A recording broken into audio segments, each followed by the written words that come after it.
बिस्मिल्लाहिर्रहमानिर्रहीम। अस्सलाम वालेकुम नाज़रीन, मैं हूं Gabbar Zaidi. Supreme court of Pakistan से ज़ुल्करनैन मेरे साथ मौजूद हैं। आज सुप्रीम कोर्ट ऑफ पाकिस्तान में मिलिट्री कोर्ट केस की समाअत, आज की समाअत में बड़ी इंपॉर्टेंट चीज़ें हुई हैं। किस तरफ ये मामला जा रहा है आपको बताएंगे। 2-4 दिन में इस केस का फैसला हो जाना है। उस फैसले के हवाले से प्रोडक्शन भी बताएंगे, साथ साथ ये बताएंगे आज दोबारा से वो सवाल उठा कि एक बंदा जो कि फ़ौज के साथ मुंसलिक नहीं है या इवन एक्स सर्विसमैन भी नहीं है, तो उसको आप किस तरह से मिलिट्री कोर्ट में उसका ट्रायल कर सकते हैं।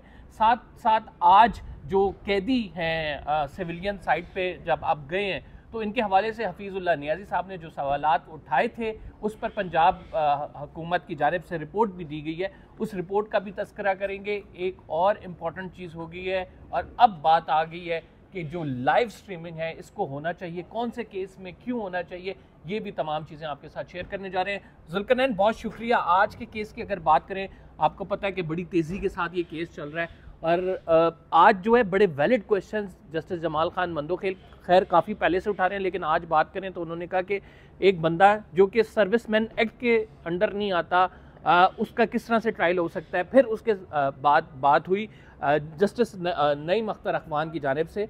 उन्होंने कहा कि जो हम फैसला है 5 जजेस का उसे देखें तो जो दफात कलअदम की गई हैं उसके मुताबिक तो फिर किसी भी सिविलियन का ट्रायल हो ही नहीं सकता मिलिट्री कोर्ट में। अब अदालत ने ये देखना है कि अगर जो है मिलिट्री ट्रायल हो सकता है तो किस हद तक हो सकता है। फिर आज जस्टिस जमाल खान मंदोखेल ने ये भी बात की कि जो आइन है वो सुप्रीम है और पार्लियामेंट जो है वो सुप्रीम नहीं है उनकी नज़र में। ये बात वो बहुत से दीगर मकामात पे नहीं करते होते थे जब पहले केस लगते हाँ थे। जी, उस वो कहते थे पार्लियामेंट जो करेगी। आज उनको आइन सुप्रीम लग गया। जब हम लोग कहते थे आइन सुप्रीम है तो हमारे ऊपर पर्चे हो जाते थे। और ये वही वाली बात है जो कि आपको पता है कि बहुत सारे पहले जजेस जो इस बेंच में बैठे होते थे। मंसूर अली शाह साहब का बाकायदा फैसला मौजूद है इस पे कि पार्लियामान को भी कानून साजी का इख्तियार ज़रूर है, लेकिन एक हद तक है। वो हर मामले में नहीं घुस सकते, ठीक है। जो बेसिक स्ट्रक्चर है उसको नहीं छेड़ सकते। सुप्रीम कोर्ट के 21 जजों का ये फैसला है, सॉरी 17 जजों का 21वीं तरमीम केस में। जब बेसिक स्ट्रक्चर से मुतसादिब आइनी तरमीम भी हो तो कलअदम हो सकती है, उसको नहीं छेड़ा जा सकता। दूसरा, आइन में ये बड़ा वाज़ेह लिखा हुआ है कि आप बुनियादी हकूक़ में इजाफा तो कर सकते हैं, जैसे अब इजाफा इन्होंने करंटली किया है आर्टिकल 9 में साफ शफाफ माहौल फराहम करने वाला। आप किसी बुनियादी हक को निकाल नहीं सकते आइन से, ठीक है। तो पार्लियामान का भी इख्तियार लिमिटेड है, वो हर जगह पे नहीं वो घुस के कानून साजी सूबाई मैटर्स के अंदर नहीं कर सकते। अब तो ये तरह तो जस्टिस जमाल की ये ऑब्जर्वेशन बड़ी मानी खेज है जब वो ये कह रहे हैं कि जो आइन है वो सुप्रीम है। तो अगर आइन को सुप्रीम माना जाए तो फिर बड़े सवालात उठते हैं 26वीं आइनी तरमीम के हवाले से भी। प्रीएम्बल में आपके लिखी हुई जो चीज़ें मुझे लगता है पोली ढोलकी बजाना शुरू हुए हैं ना, ये शायद माहौल उसी तरफ बन रहा है कि 26वीं आइनी तरमीम के रिवर्स का। पूरी रिवर्स शायद ना हो, लेकिन कुछ चीज़ें रिवर्स हो। ये बड़ी आप जो है इंपॉर्टेंट बात कर रहे हैं, आपको पता है कि यार एट द एंड होना तो है ही ना कुछ तो होना है उसमें। रिवर्स बैक तो होगी, पूरी की पूरी तो नहीं सारी वो एक्सेप्ट हो सकती ना वो। तो कुछ चीज़ें उसमें बेहतर भी हैं, वो चलिए एक्सेप्ट हो सकती है, लेकिन सारी तो नहीं हो सकती। अब 26वीं तरमीम का मैं आपको बताता हूँ, वो हुई किसके लिए थी? मखसूस सीटों के लिए, अदलिया के लिए, उस मामले के लिए हुई थी ना। और बेनिफिशरी उसका अल्टीमेट सबसे बड़ा कौन है? जो 15 दिन बाद रिटायर हो रहा है और जिसके बारे में एम ही लिख दिया, जिसने मांगा भी कुछ नहीं कि जनाब ये जब तक नवा नहीं आता यही रहेगा। वो कौन? इलेक्शन कमिश्नर की बात कर रहे हैं, चीफ इलेक्शन कमिश्नर की। तो ज़ुल्करनैन अभी राइट नाउ जो इस केस पे ही दोबारा आते हैं मिलिट्री कोर्ट के, आपको लग रहा है कि इस तरफ जा सकते हैं कि वो दफात जो हैं जो कि उस फैसले में कलअदम की गई थी उनको बहाल कर दिया जाए और ये जो सिविलियन का मिलिट्री ट्रायल है इसको कलअदम कर दिया जाए, यानी हाफ रिलीफ दे दिया जाए, हाफ रिलीफ ना दिया जाए?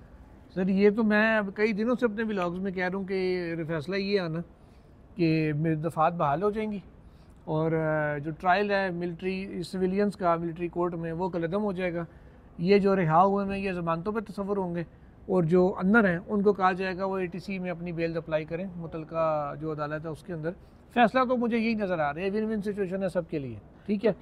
और इसके अलावा अगर ये भी शायद 5-2 से है, मेरे गेस्ट है, हो सकता है गलत हो सकता है 7-0 हो जाए, 6-1 हो जाए, लेकिन 5-2 से अभी तो बेंच कंपोजिशन जो हमें नज़र आ रही है वो 6-1 नज़र आ रहा है ना।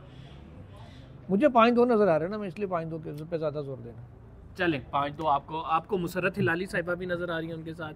किसमें, 2 में या 5 में? 2 में। नहीं, मुझे 5 में नजर आ रही है। अच्छा 5 में नजर आ रही है। तो 2 में कौन आपके? एक जमाल खान मंदोखेल और दूसरे? नहीं यार छोड़े, नाम नहीं लेते होते, वो नाम लेना ठीक नहीं। बता, एक चीज जरूर हुई है हाँ। आज दौरान समात ये इंकशाफ हुआ कि सुप्रीम कोर्ट के इस वक्त आईनी बेंच के 2 जजेस जेल में भी रहे हैं। अच्छा, वो कौन से 2 जजेस हैं? जमाल मंदोखेल साहब ने अपना खुद बताया कि मैं जब 14 दिन जेल में रहा। हाँ, तो सुबह नमाज के बाद हमें निकाल देते थे, फिर फुटबॉल खेलते थे। हाँ, कुछ खेलते थे, कुछ क्या करते थे, और बाद में शाम को फिर हमें वापस सेलों में बंद करते थे। एडिशनल एडवोकेट जनरल पंजाब जब कैदियों की तफसीलात बता रहे थे कि उनको जेल में ये सहूलत है, ये सहूलत नहीं है, उन्होंने फिर कहा कि जी ये शायद बिलाल हसन साहब भी मेरे साथ जेल में रहे, हमें भी ये सहूलत थी। और शायद बिलाल साहब इतने खामोश हैं कि इस पर भी नहीं बोले। और बाकी जजों ने कहा कि वो भाजी बात छोड़ दो यार, तू ये कटे ना खोल यहाँ पे कि कौन सा जज जेल में रहा है। अच्छा नाज़रीन, ये बेसिकली बात हो रही थी, जस्टिस जमाल खान मंदोखेल ने कहा कि जो कैद तन्हाई है ये बड़ा मुश्किल मामला है, और कैद तन्हाई 2 दिन कोई कैद तन्हाई की शिकायत अक्सर कौन करता होगा? कैद तन्हाई की शिकायत बहुत सारे लोग करते हैं। आजकल कौन सा कर रहा है जिसके बारे में लोग भी बाहर आके कहते हैं, वो भी अक्सर कहता है? इमरान खान। बस जेन में रखना, बस मैं और कुछ नहीं कह रहा। अब जो है, मैं सिर्फ कह रहा हूँ जेन में रखनी है अपने बात। अब देखें, उन्होंने बात जो की जस्टिस जमाल खान मंदोखेल की जानिब से, वो ये कहा गया कि कैद तन्हाई बड़ा मुश्किल मामला, और ये 2 दिन काटना बड़ा मुश्किल होता है। तो आप इन जिस पे जस्टिस मुसर्रत हिलाली साहिबा ने कहा कि आप इनको बाहर निकलने दें, इनको धूप लगाएं, क्योंकि हफीज़ुल्लाह नियाज़ी की जानिब से ये कहा गया था कि जितने भी ये कैदी हैं इनको बाहर निकलने नहीं दिया जाता आम कैदियों की तरह। हालांकि जेल मैनुअल के मुताबिक ये रूल है कि जो कैदी है उसको बाहर निकलने भी दिया जाएगा, वॉक भी करने दी जाएगी, ताज़ा हवा भी ताकि उसे लगे। तो ये नहीं किया जा रहा था, जिस पर जो है जज साहिबान की जानिब से कहा गया कि आप जेल मैनुअल के मुताबिक इनको जो इनकी बनता है हक वो तो ज़रूर दें। तो आजकल जो कैद तन्हाई है उसमें हमारे साबिक वज़ीर आज़म जो है इमरान खान साहब हैं, इस कैद तन्हाई के हवाले से बहुत सारे वकला उनके बार बार कह चुके हैं। अब जज साहिबान की जानिब से ये सवाल उठाया जाना बड़ा इम्पोर्टेंट है। उनके साथ एक वादा भी किया गया था इमरान खान साहब के साथ। जी, क्या वादा किया था? और किया भी किया था, चीफ जस्टिस ऑफ पाकिस्तान ने किया था, काजी फाइज हसन साहब जी। और वो क्या वादा था? वो वादा नैब तरमीम केस पे जब उन्होंने कहा कि मुझे सॉलिटरी कन्फाइनमेंट में रखा गया, उन्होंने कहा जी हम एक जुडिशियल अफसर भेजेंगे अचानक, जिसका गवर्नमेंट को भी नहीं पता होगा, वो आके आपकी सारी कंडीशन देख के तो हमें एक रिपोर्ट देगा, फिर हम उसके अकॉर्डिंगली उसको देखेंगे। वो आज तक जुडिशियल अफसर को मुकर्रर नहीं हुआ जो वहाँ जाए। तो आपको सामने है कि पार्टी लीडरान नहीं जा सकते, तो वो सर नहीं, जुडिशियल अफसर ने तो सेल में जाना था ना, अंदर सेल में तो मुलाकात के लिए कोई भी नहीं जा सकता ना। तो वो काजी फाइज ईसा एक और गोली करा के जो है फिर वो पूरे मुल्क को ऐसी गोली दे के गया ना कि सारे बाँ बाँ कर रहे हैं पूरा अच्छा। इवन के आइन बाँ बाँ कर रहे हैं यार, जनरल की हो गया थे तो बाकी चीजें तो छोड़े। तो जुल्करनैन बात ये है कि अब जजेस की जानिब से अब खबरें नहीं देख रही, अब छोटी मोटी बनी है, ये भी उसी की बनाई कर रहा है। हाँ, मुझे पता पूरी है अदलिया की बड़ी हकूक के जो बड़ी खबर अदलिया की, बाकी इंसानी हकूक की, तो वो जाए फातिहा शातिहा पढ़े आप। जुल्करनैन यानी अब जजेस वो सवालात उठाते नजर आ रहे हैं जिसके बारे में इमरान खान साहब कह रहे थे, और जस्टिस जमाल खान का ये सवाल उठाना बड़ा मायनी खेज है कि solitary confinement is too difficult. Yes, तो राइट नाउ आप क्या देख रहे हैं कि जिस तरफ से अभी हमें ये उन्होंने सारी एक जुमला और भी बोला था जी कि दहशतगर्द जो है, असल वाले दहशतगर्द हैं, वो आज़ाद फिर रहे हैं सुबह से शाम तक, और बाकियों को आपने जो है ना अंदर रखा तो ना है।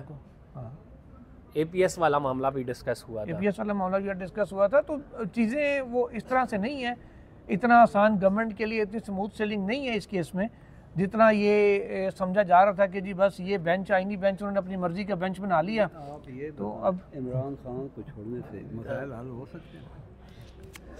इमरान खान को छोड़ने से मसाइल हल हो सकते हैं, ये हम डिस्कस करते हैं। आपका सवाल आ गया, चूँकि ये बड़ी देर से वेट कर रहे थे, हमने सोचा कि चले इनका सवाल आप बताएं। आप बताएं जी। अच्छा, वो जो मैं बात करता हूँ उससे पूरी करूँ, फिर उनके सवाल की तरफ आते हैं।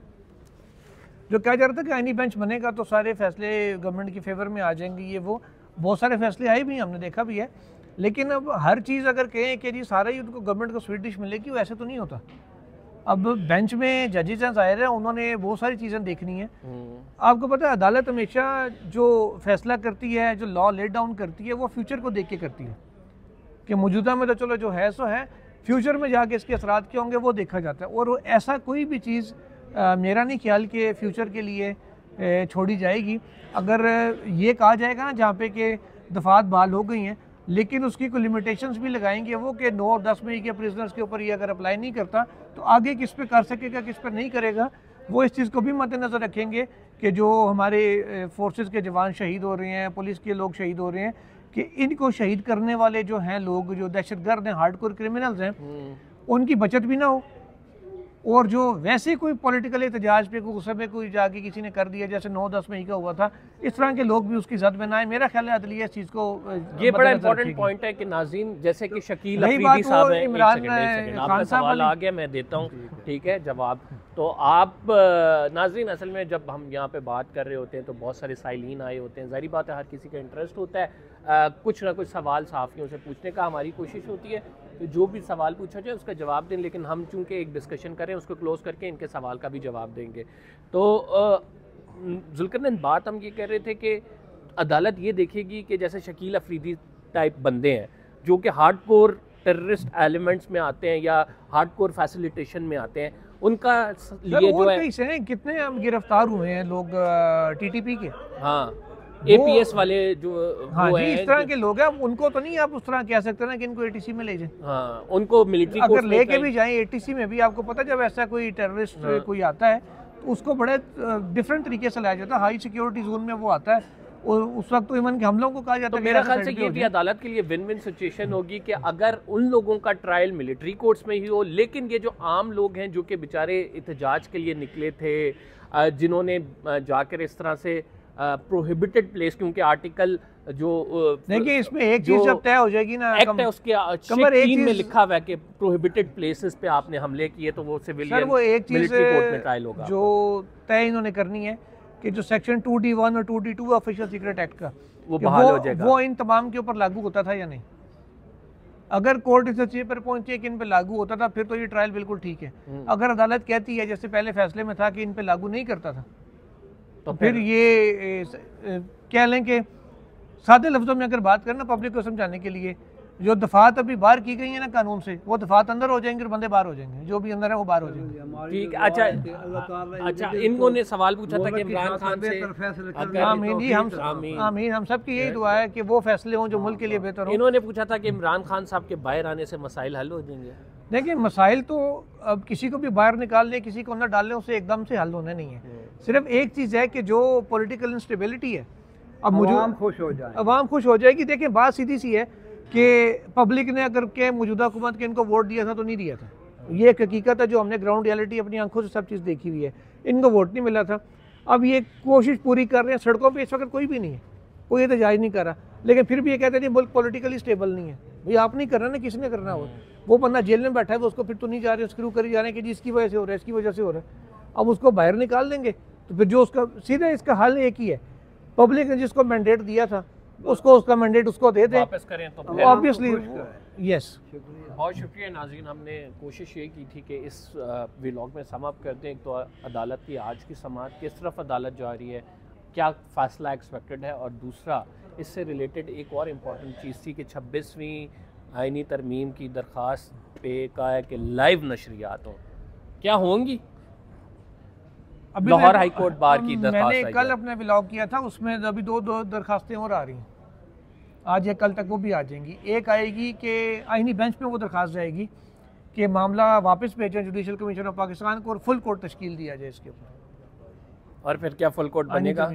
वो देखते हैं ना बेंच क्या कहता है इस पे, बेंच क्या कहता है। ये और लाइव पे तो यार सर एक साथ अर्ली हियरिंग भी आ रही है ना सर, 3 दरखास्तें पूरी कराए ना। अच्छा 3 दरखास्तें 26वीं आईनी तरमीम के हवाले से। हाँ जी, एक तो लाइव ट्रांसमिशन वाली आ गई है, एक अर्ली हियरिंग कल आई थी, अब एक मेन और आनी है, और इसके अलावा एक आएगी ये फुल कोर्ट वाली।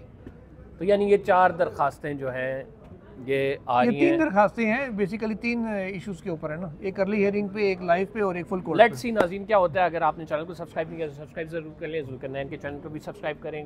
कंबर ज़ैदी को इजाज़त दीजिए, अगले व्लॉग में मुलाकात होती है। अल्लाह निगहबान।